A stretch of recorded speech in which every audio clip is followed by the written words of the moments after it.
নমস্কার, সুইনো কবিতা টিউবে আপনাদের সকলকে স্বাগত। আজ আমাদের 32তম পর্ব। এই 32তম পর্বে আমাদের সঙ্গে আছে এক বিশেষ কবির মুখ।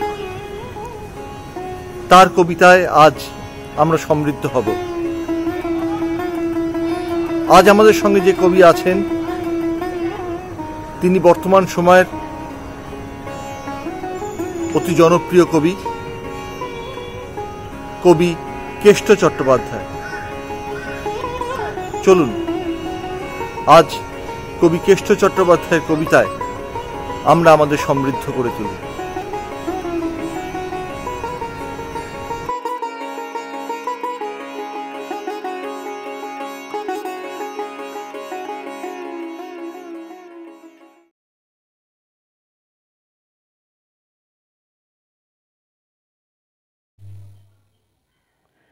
বিশ শতকের দ্বিতীয় দশক থেকে বাংলা কবিতার বিষয় ও আঙ্গিকে আমূল পরিবর্তন সাধিত হয়।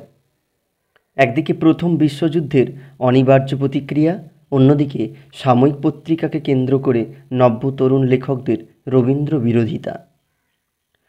সোভিয়েত সামাজিক বিপ্লবের সাফল্যের পাশাপাশি বিশ্ব রাজনীতির ঢেউ আছড়ে পড়ল বাংলা কাব্যে। রবীন্দ্র ভাবাদর্শের বিপরীতে দাঁড়িয়ে জগৎ ও জীবনকে বস্তুতান্ত্রিকভাবে পর্যবেক্ষণ করলেন তারা। দুই বিশ্বযুদ্ধ মধ্যবর্তী কাব্যের আঙিনায় নতুন সুর এনেছিল 30-এর কবিরা। 30-এর দ্বিতীয়ার্ধ কিংবা 40-এর থেকে বাঙালি কবিদের মধ্যে বামাবর্ত প্রবণতা আদর্শের পীঠস্থানে পরিণত হয়। এর প্রেরণা অবশ্যই কার্ল মার্কস ও লেনিনের ভাবনা। তাঁরা পড়লেন গোর্কি, লুই আরাগ, পল এলুয়ার, মায়াকোভস্কির বই। কবিতায় মাথাচাড়া দিল শ্রেণীচেতনা ও সাম্যের দর্শন। এই প্রেক্ষাপটে পেয়ে গেলাম সুকান্ত ভট্টাচার্য, সুভাষ মুখোপাধ্যায়, রাম বসু, বীরেন্দ্র চট্টোপাধ্যায়, অরুণ মিত্র প্রমুখ কবিদের। 50-এর কবিদের মধ্যেও সেই স্বীকারোক্তি প্রচ্ছন্নতায় উজ্জ্বল। 60-এর কবিদের নির্দিষ্ট কোনো দর্শন তেমনভাবে কাজ করেনি। তাদের ছিল না প্রাতিষ্ঠানিক পৃষ্ঠপোষকতা। তথাপি এই দশকে আবির্ভূত হয়েছিলেন বেশ কয়েকজন শক্তিশালী কবি। রত্নেশ্বর হাজরা, বিজয়া মুখোপাধ্যায়, নীরেন্দ্র হাজরা, দীপেন রায়, অনন্ত দাস, গণেশ বসু, মলয় রায়চৌধুরী প্রমুখ কবি তাঁদের স্ব ভাবাদর্শে জাজ্বল্যমান। এরা সকলেই যেমন কবিতার সাধক তেমনি বিদ্যায়তনিক শিক্ষায় শিক্ষিত। এই দশকেই এমন একজন কবিকে পেলাম যিনি সম্পূর্ণ স্বতন্ত্র মননে দর্শনে। তিনি কবি কেষ্ট চট্টোপাধ্যায়। না আছে তার ভুরি ভুরি ডিগ্রি, না আছে পোশাকি বিলাসিতা। তিনি একজন নিপাট কারখানার শ্রমিক। 1958 সালে দুর্গাপুর স্টিল ফ্যাক্টরিতে অস্থায়ী কর্মীরূপে যোগ দেন। এই কর্মীর চোখে শ্রমিকের জীবন কথা জীবন্ত প্রজ্বলিত হয়েছে। স্টিল ফ্যাক্টরিতে কর্মরত অবস্থায় সারস্বত সাধনা ভাবাই যায় না। সেই অভাবনীয় কর্মকেই অবসরের চিরকুটে শিল্পিত রূপ দিয়েছেন তিনি। যন্ত্রাংশের নাম লেখা কাগজের উল্টো দিকে সময় পেলে লিখে ফেলতেন 2-4 ছত্র।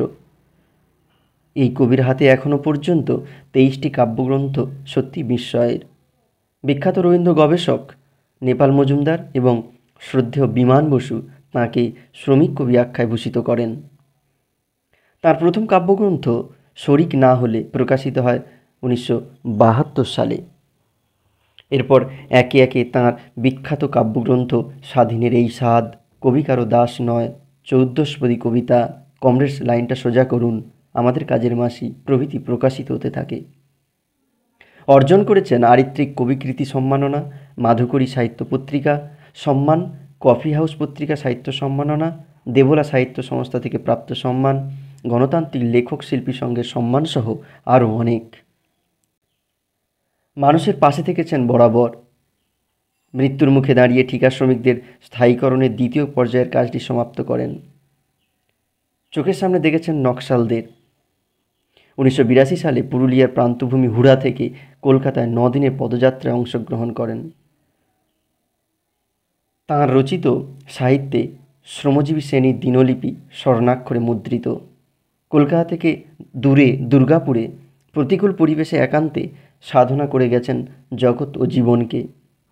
তাই হয়তো তিনি আজও সমাজের বৃহত্তর অংশে অপরিচিত। তাঁর সাহিত্যে যে জীবন আলেখ্য ও চেতনার আলো উদ্ভাসিত, তাকে তুলে ধরতেই আমি গবেষণায় ব্রতী হয়েছি।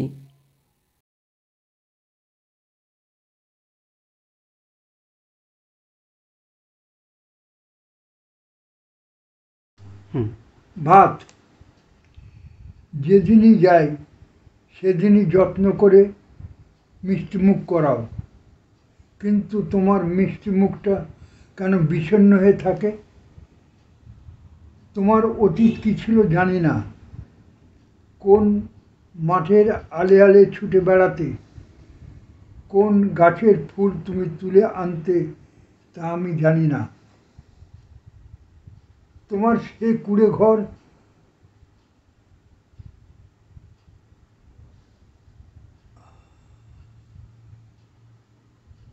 তোমার সে কুঁড়ে ঘরে আলো আমি কখনো দেখিনি।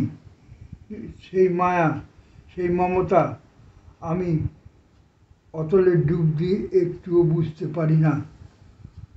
শুধু বুঝতে পারি তুমি ভালো নেই। তোমার মিষ্টি মুখটা দিন দিন আরো বিষণ্ণ হয়ে যাচ্ছে। তুমি বাড়ি যাবে মালতী? সাথীদের সাথে কথা বলতে যাবে? সাঁতার কাটবে জলে? বিকেলে মাঠে হই হই করে খেলা করবে? আমি নিয়ে যেতে পারি, কিন্তু তোমাদের হাড়ির কথা ভেবে পিছিয়ে আসি। সারা সংসার তোমার মুখের দিকে তাকিয়ে থাকে। তুমি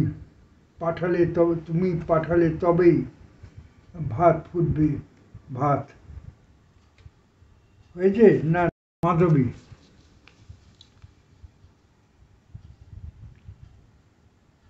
ফেরার কথা চিন্তা করো না। এখন বিশ্বায়নের কপালে পোস্টার মারতে যাচ্ছি। দেওয়ালে লিখনো ঠিকঠাক লেখা হবে। বুকের ভিতরে নিয়ে যাচ্ছি একটা মেশিন গান, সাথে রেখেছি কলম। ভয় নেই, যারা বাঁচে তারা একবারই মরে। মাধবী, তোমরা সাবধানে থেকো। এখনকার লিখন শেষ হয়ে গেলে আমরা আরো অনেক দূরে চলে যাব। ইরাক হয়ে অন্য দেশে। কি ভীষণ দুর্বিষহ সময় যে আজ চলছে। চারিদিকে ধ্বংসের দৃশ্য, ঈগলের হিংস্র থাবা। কোথাও আলো নেই, শুধু হাহাকার, শুধু রক্তের ধারা। তবু আলোর জন্য যাচ্ছি মাধবী। বুকের ভিতরে নিয়ে যাচ্ছি একটা মেশিন গান, সাথে আছে কলম। ভয় করো না, যারা বাঁচতে জানে তারা একবারই মরে।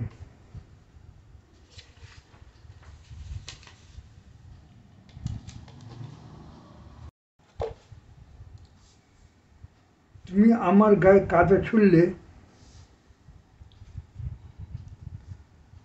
এক মাঘে তুমি আমার গায়ে কাদা ছুঁড়লে আমি দাঁড়িয়ে দেখব সে বান্দা আমি নই। এক মাঘে শীত যায় না হে। হাট, শ্রমিক কবি যাচ্ছে। তোমরা ভদ্রলোকের বাচ্চা, দূর থেকে চিমনির ধোঁয়া ওরা দেখো। কত ধানে কত চাল বোঝনি কখনো। কি ছিঁড়বে তুমি? বয়স হয়েছে বলে ধসে গেছি নাকি? আমি শ্রীযুক্ত নিপাট সেই কবি নই। আজও সঙ্গে আছে নোনতা ঘামের স্বাদ। হাট, শ্রমিক কবি যাচ্ছে হাট। অপরাধ। এখন ভালো থাকতে চাইলেও ভালো থাকা যায় না। কাল আমার নামে একটা এফআইআর হয়েছে। আমি নাকি বাতাসের কথা কান পেতে শুনছিলাম। বাতাস বড় খারাপ লোক। সে আমার কানে ঝড়ের প্রস্তাব দিচ্ছিল। মুখোশ। ছোটবেলায় আমি যখন মুখোশ পরে ঘুরে বেড়াতাম খুব মজা লাগতো। বন্ধুদের বিভিন্ন রকমের ছিল। দেখতাম পরস্পরের মুখ। বড় হতে হতে দেখছি তার সংখ্যা ক্রমশ বেড়ে গেছে। সেই ছোটবেলার মুখোশটা যেমন থেকে গেছে আমার মুখের সাথে, তেমনি অন্যদের মুখেও আছে, রক্তে মিশে গেছে সেসব। এখন আমার ছেলেকে আর মুখোশ কিনে দিতে হয় না। সে পেট থেকেই নেমে এসেছে খচ্চরের মতো। দ্বিতীয়টি প্রধানমন্ত্রীর মতো, তৃতীয়টি শিক্ষামন্ত্রী। একটা মানুষের মতন হলো না। মরিনি হে, বেঁচে আছি। শত্রুর মুখে ছাই দিয়ে আজও পথে আছি। বইপাড়ায় যায়, কফি খাই, আড্ডা দিই। মরিনি হে, বেঁচে আছি। রাজ্য পেয়ে পালির আগে ভো বাজছে রোজ। কঠিন কঠোর গদ্যে হানে তার তীর। প্রজারা আজ কিসের করছে খোঁজ? রাজ্য পেয়ে ভুলেই গেলে লক্ষ্য।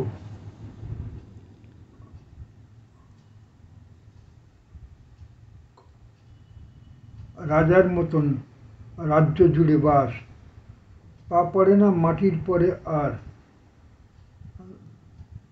অবোধ সুখে কাটছে 12 মাস। ঠিক আছে? অনুকবিতা। এখন সকলে বেড কভার কিংবা অন্য কিছু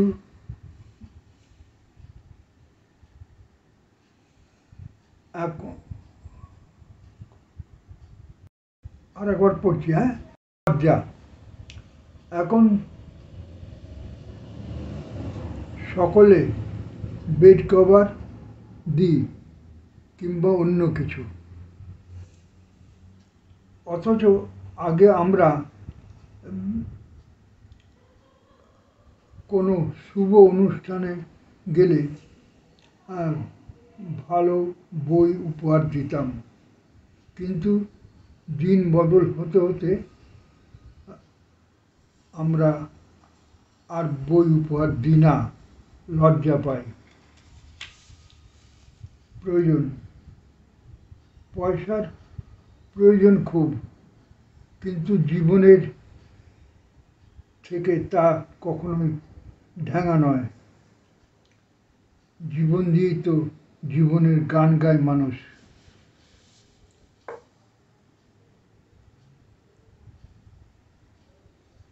সুদের অঙ্ক।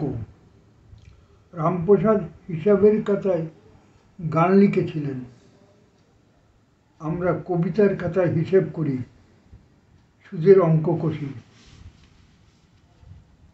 ওই শোনো, পৃথিবী কিছুই অনড় নয়। এত কষ্ট, এত দুঃখ, তবু বুক থেকে গান কখনো যায় না। ওই শোনো, গান গাইছে লালন। ভাত। যেদিন যাই সেদিনই যত্ন করে মিষ্টি মুখ করাও, কিন্তু তোমার মিষ্টি মুখটা কেন বিষণ্ণ হয়ে থাকে? তোমার অতীত কী ছিল আমি জানি না। কোন মাঠের আলে আলে তুমি ছুটে বেড়াতে, কোন গাছের ফুল তুমি তুলে আনতে আমি জানি না। তোমার সে কুঁড়ে ঘরের আলো আমি কখনো দেখিনি। সেই মায়া, সেই মমতা আমি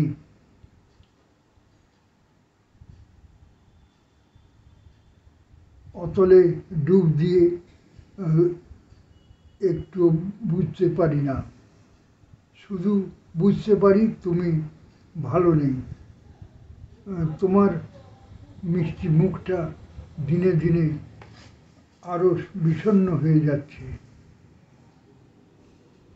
তুমি বাড়ি যাবে মালতী? সাথীদের সাথে কথা বলবে? সাঁতার কাটবে জলে? বিকেলের মাঠে হই হই করে খেলা করবে? আমি নিয়ে যেতে পারি, কিন্তু তোমাদের বাড়ি কথা ভেবে পিছিয়ে আছি। সারা সংসার তোমার মুখের দিকে তাকিয়ে আছে। তুমি পাঠালে তবেই ভাত ফুটবে, ভাত।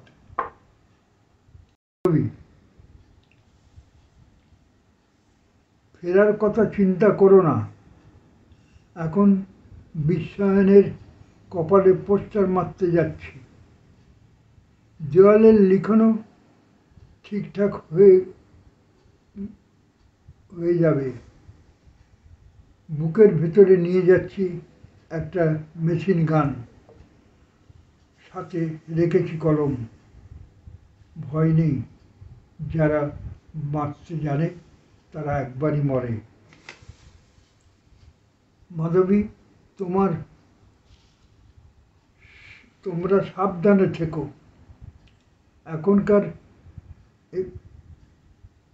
এখানকার লিখন শেষ হয়ে গেলে আমরা আরো অনেক দূরে চলে যাব, ইরাক হয়ে, অন্য দেশে। কি ভীষণ দুর্বিষহ সময় যে যাচ্ছে, চারিদিকে ধ্বংসের দৃশ্য, ঈগলের হিংস্র থাবা।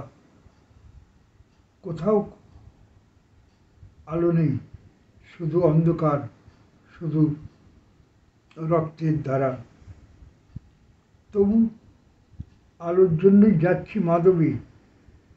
বুকের ভিতরে নিয়ে যাচ্ছি একটা মেশিন গান, সাথে আছে কলম। ভয় নেই, যারা মরতে জানে তারা একবারই মরে।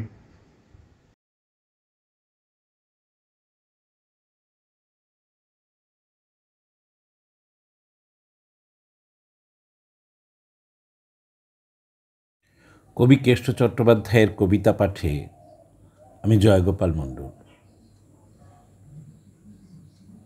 যখন মাছ পচে, সমস্ত মূল্যবোধগুলি লণ্ডভণ্ড হয়ে যাচ্ছে কালোই, ভারসাম্য হারাচ্ছে, নষ্ট হয়ে যাচ্ছে ক্রমশ। সেই সব নিয়ে ওকে বলছো, তাকে বলছো, তাকাচ্ছ ওর দিকে, তার দিকে, রেগে মেগে দোষ দিচ্ছ একে, দোষ দিচ্ছ তাকে, তবু চেষ্টা করছো না, দেখছো না অর্জুনের মতো। আসলে কি জানো, মাছ যখন পচে তখন মাথা থেকেই পচে, লেজা থেকে নয়। কবি কেষ্ট চট্টোপাধ্যায়ের তথাকথিত বিদ্যায়তনী শিক্ষা না থাকা সত্ত্বেও তিনি খুব সুন্দর লিখেছেন চতুর্দশপদী কবিতা। তাঁর চতুর্দশপদী কবিতা আমি পাঠ করছি।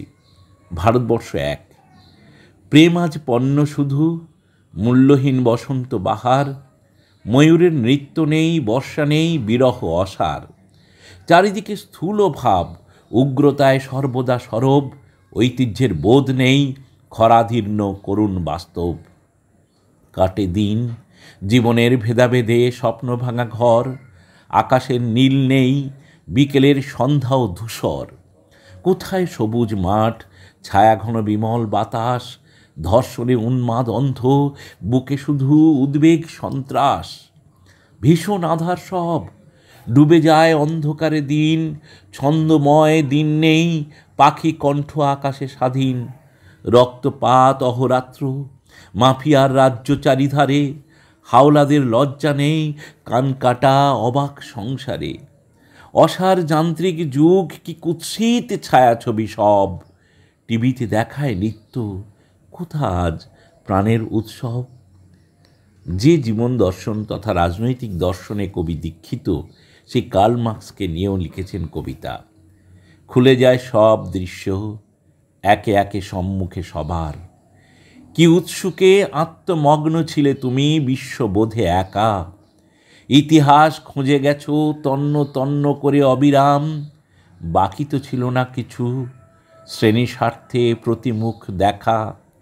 উদ্ঘাটন করেছিলে সে প্রেক্ষিত প্রতিদিন যত, নেমেছে অধিক তত রাষ্ট্র রোষে নির্দয় তাড়না। দেশ ছাড়া কষ্টে দিন, সংসারের মৃত্যু শোকে স্থির, আদর্শে অটল তবু চূর্ণ করো সমস্ত ছলনা। খুলে যায় জনমনে সৃষ্টিশীল নতুন আলোক, মুক্তির বাতাসে কাঁপে শোষকের উচাটন মন। ম্লান হয় চিড় ধরে দুর্নিবার উদাত্ত মিছিলে, রক্তমূল্যে গড়া নিত্য জীবনের বিপ্লবী মনন।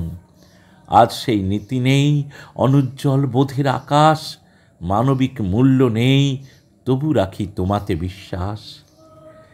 এরপরে কবি কাজের মাসি কাব্যগ্রন্থ থেকে একটি কবিতা পাঠ করছি, ব্যতিক্রমে খুব সুন্দর একটা বোধের কবিতা।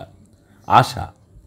মা গেছে কাজের বাড়ি, বাসন মাজে রোজ, ছেলে মেয়ে খেলছে তারা, মায়ের নেই খোঁজ।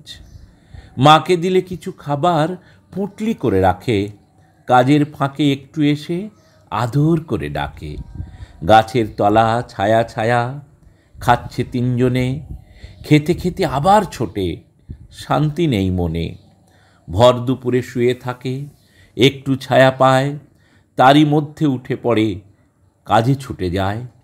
বিকেলবেলা বাড়ি যাচ্ছে, অনেক দূরে ঘর, হাঁটছে তারা হনহন করে, নেই তো অবসর। বাড়ি গিয়ে আবার খানি টানতে হবে রাতে, ভাতের সাথে আলু পোস্ত, আর কিছু নেই পাতে। ঘুমের মধ্যে স্বপ্ন দেখে, পড়তে যাচ্ছে ছেলে, বই খাতা নেয় যত্ন করে, দেখছে দু চোখ মেলে। বড় হয়ে কারখানাতে ছেলে যাবে কাজে, মায়ের মন উঠবে ভরে, বুকে সানাই বাজে। সেই আশা কি পূর্ণ হবে, হাসবে চাঁদ ঘরে, ফুটবে ফুল দুকুল জুড়ে, ধুধু বালুর চরে। কবি কেষ্ট চট্টোপাধ্যায়ের কবিতা পাঠ করে আমি নিজেকে ধন্য মনে করছি। নমস্কার।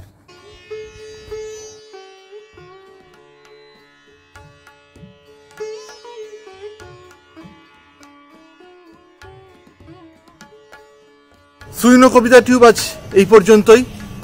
আজকে আপনারা কবি কেষ্ট চট্টোপাধ্যায়ের কবিতা পাঠ শুনলেন। আবার দেখা হবে আগামী সপ্তাহে নতুন কবিদের সঙ্গে নিয়ে। ততক্ষণ আপনারা সকলে ভালো থাকুন, সকলে সুস্থ থাকুন। ধন্যবাদ।